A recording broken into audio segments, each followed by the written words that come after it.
مش مجنون يا ناس. أنا كنت واقف قدام المراية، والمراية هي اللي كانت بتبصلي، مش أنا.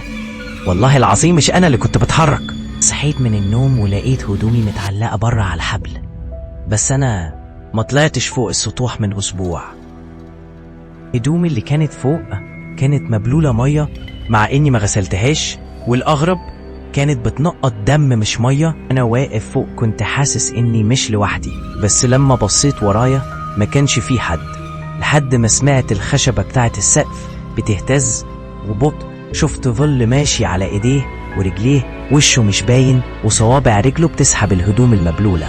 كنت مرعوب ومستني الكائن ده يهجم، بس فجأة اختفى وسط الضباب وساب لي ورقة على الأرض مكتوب فيها بخط غريب: مش كل اللي بيبص في المراية بيشوف نفسه. قعدت الشقة وكنت ماسك الورقة بإيديا بتترعش. أول حاجة عينيا وقعت عليها كانت المراية، والمفاجأة كانت مكسورة، بس مش كسر عادي، الكسر مرسوم على شكل وشي بالظبط، كأنها كانت بتراقبني وقررت تنفجر على صورتي. المراية اتكسرت صح، بس وانا واقف قدامها كنت سامع صوت نفس، صوت بيطلع من الشقوق، كأنها بتتنفس، كأن في حاجة جواها عايزة تطلع. كنت واقف ومش قادر أتحرك. المراية بدأت تشقق أكتر، ومن بين الكسر ظهرت حاجة سودة مش باين شكلها، بس عينيها بتنور أحمر، وكانت بتزحف على الإزاز من جوه كأنها بتحاول تخرج لي. إزاز اتشقق أكتر، وأنا كنت شايفه بيخرج، جسمه كله سخام وإيديه طويلة بتتنيه زي التعبان، ووشه مش وش بني آدم.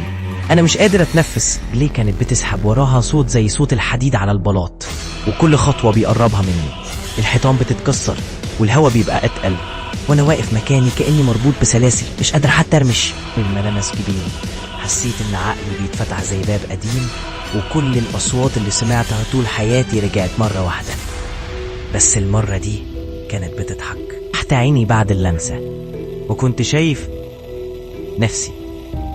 نفس شكلي، بس عينه سودة خالص، واقف قصادي وبيضحك نفس ضحكتي.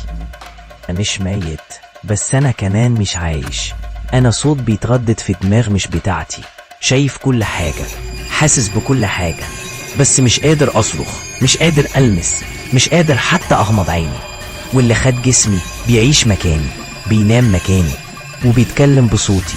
اليوم بشوفه لابس لبسي، ماشي في شوارع كنت بمشيها، بيشرب من القهوة اللي كنت بروحها، وكل اللي حواليه بيضحكوله، ما يعرفوش إن اللي واقف قدامهم ده مش بني آدم، ده كشرة، وأنا الحقيقي محبوس جوه حيطة مكسورة ومراية مش بتعكس حاجة غير الكذب.